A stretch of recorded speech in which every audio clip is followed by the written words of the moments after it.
CM Revanth ప్రభుత్వం assembly సమావేశాలు bulldoze సమావేశాలుగా మార్చిందని మాజీ మంత్రి బాల్కొండ ఎమ్మెల్యే ప్రశాంత్ రెడ్డి పేర్కొన్నారు. నిజామాబాద్ ప్రభుత్వ వైద్య కళాశాలలో ఖాళీగా ఉన్న ప్రొఫెసర్లు, అసిస్టెంట్ ప్రొఫెసర్లు, సర్జన్ పోస్టుల ఖాళీలకు దరఖాస్తులు ఆహ్వానిస్తున్నామని ప్రిన్సిపల్ బివి నాగమోహన్ రావు తెలిపారు. తెలంగాణ రాష్ట్ర ఆవిష్కరణ కేంద్రం నిర్వహించిన వాక్ ఫర్ ఇన్నోవేషన్ కార్యక్రమం కామారెడ్డి జిల్లాలో అందరి దృష్టిని ఆకర్షించింది.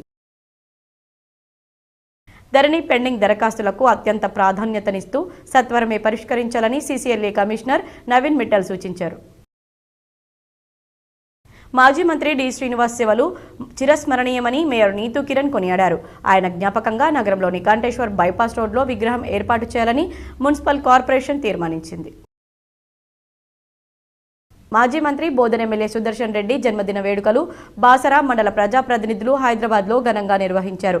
సుదర్శన్ రెడ్డి రానున్న కాలంలో మరెన్నో ఉన్నత పదవులు అధిరోహించాలని కోరారు.